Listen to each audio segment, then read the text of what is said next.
Programa Seu Negócio, uma iniciativa Diário do Grande ABC. Patrocínio Sebrae São Paulo.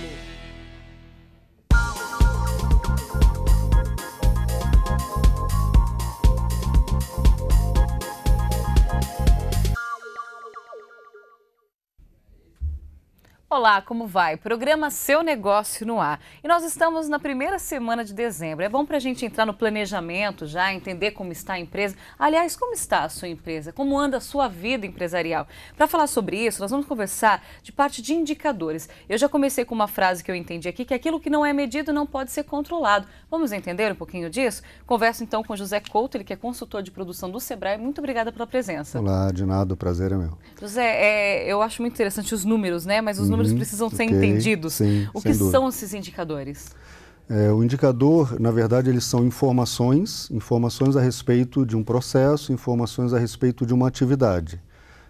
Alguns empresários, ou a maioria dos empresários, eles, em função da correria do dia a dia, eles acabam não medindo o resultado das atividades. Isso é muito prejudicial, né? Em alguns casos, o empresário ele trabalha o mês inteiro, chega no final do mês, ele fala aquela famosa frase: puxa, trabalhei tanto, vendi e não sobrou nada. Geralmente, quando o empresário está nessa situação, é porque ele não está fazendo as medições dos devidos indicadores, né? Seja lucratividade, vendas, faturamento, satisfação dos clientes.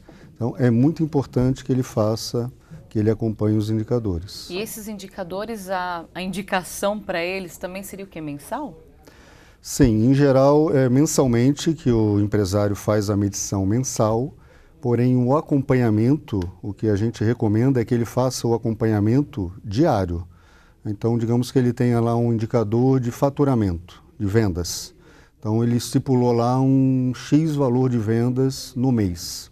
O ideal é que ele divide aquele valor pelos dias úteis trabalhados, ele acompanhe diariamente se ele está atingindo aquele indicador ou não. Diariamente, é uma prática mesmo. Diariamente seria o ideal. Tá? O problema é que alguns empresários não têm o indicador e, consequentemente, eles não acompanham. Você falou que os indicadores eles podem ser de lucratividade, resultados, tem prazo? Na verdade, tem vários, né? Tem de qualidade, tem de lucratividade, tem de produtividade, satisfação de clientes, gastos gerais da empresa. Existe uma infinidade de indicadores. O que a gente recomenda é que o empresário que nunca trabalhou com indicadores, que ele comece trabalhando com 3 ou 5 indicadores no máximo. Porque toma tempo. Calcular os indicadores toma tempo. Ele vai precisar de alguém fazendo esses cálculos, ou ele mesmo fazendo os cálculos, para que ele compare, né, o que foi programado com o que foi realizado, o que foi entregue efetivamente. Isso demanda tempo. Então, o que eu recomendo é que ele comece trabalhando com 3 ou no máximo 5 indicadores. E o que você falou é muito interessante, que dá para ser feito pelo próprio empresário, se for uma microempresa, claro. Sim. Se é uma empresa maior, você tem alguém, então pode até ser semanal. Agora, se for ele, é interessante que seja aquela prática diária mesmo para não se perder. Exatamente, eu acho que porque ficar na lembrança e tudo mais não é algo muito bom, né? Confiar na memória não é bom. Empresário que confia na memória geralmente não dá certo. É verdade. E aqui nós temos como definir, é uma meta fazer esse indicador? Como seria essa sequência? Então, como definir o indicador, ele precisa ter o histórico, né? Ele precisa ter o histórico da empresa dele. O que a gente aconselha é que ele consulte, né? Que ele levante o histórico do último ano.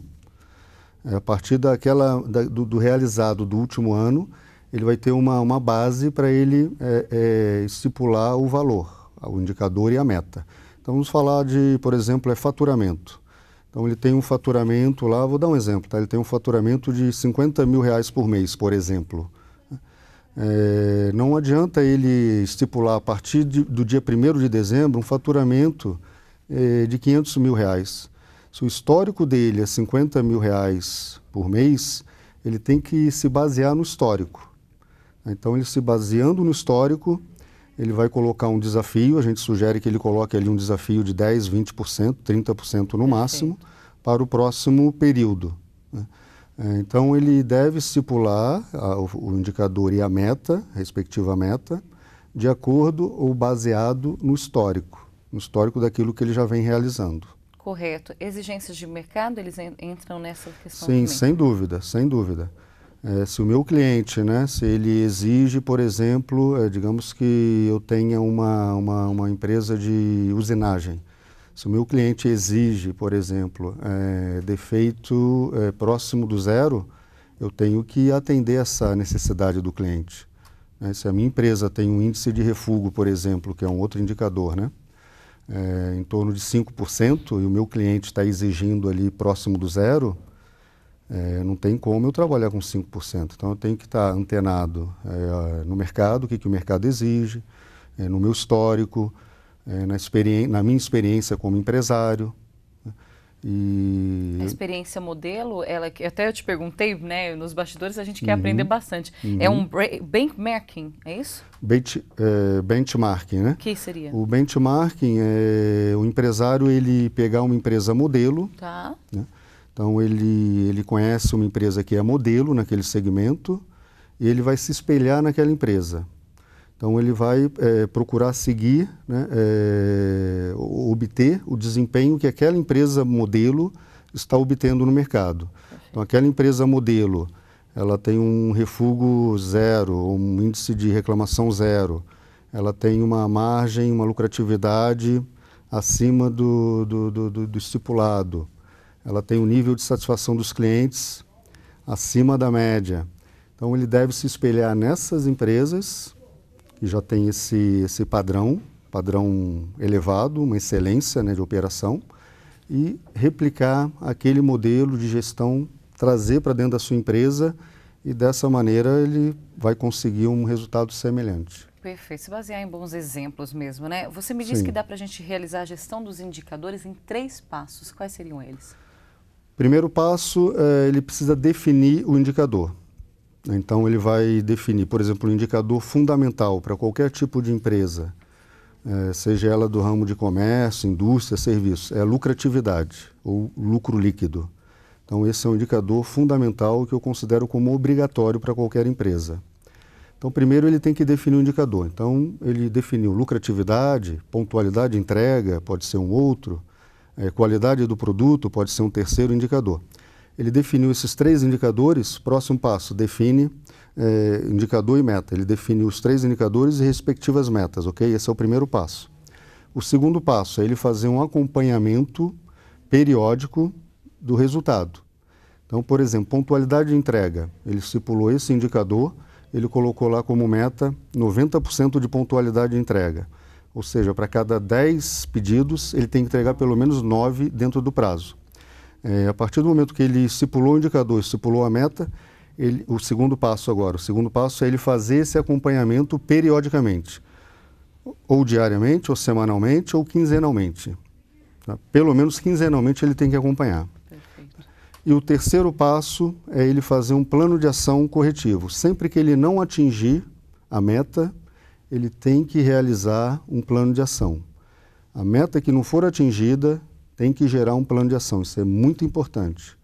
E o que eu tenho visto em algumas empresas, ele não alcança a meta e simplesmente ele deixa de lado. No mês seguinte ele não alcança de novo e não é feito nada para corrigir.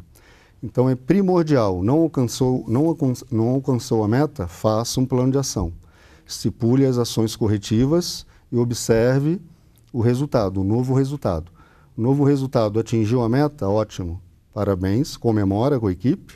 Né? Perfeito, para dar um incentivo, né? Para dar um incentivo, uma motivada, é isso mesmo. Isso. Atingiu, tem que comemorar. Não atingiu, plano de ação, ok? Ação corretiva para buscar o resultado. Com certeza. José Couto, muito obrigada pela presença. Tenho certeza que indicadores é um dos assuntos que a gente deve falar novamente, até para incentivar essa questão do plano de ação, né? O que fazer quando não dá certo e quando dá certo também, né? Okay. Porque a gente sempre quer se cobrar para o melhor. Mas obrigada pela presença no programa Seu Negócio. Eu que agradeço. Muito obrigado. E você já sabe, quer saber um pouco mais sobre como melhorar a sua empresa, fazer com que ela seja de sucesso, você tem que estar aqui no programa Seu Negócio. Eu espero você na semana que vem. Até mais. Vânia Inocêncio é dona desta doceria na capital paulista. Para facilitar o planejamento da empresa, ela usou o Planeja Fácil, uma ferramenta desenvolvida pelo Sebrae São Paulo. Com o Sebrae, eu aprendi a estabelecer metas e já tive bons resultados. Agora eu quero abrir mais uma loja. O Sebrae São Paulo dá aquela força para a sua empresa crescer e aparecer.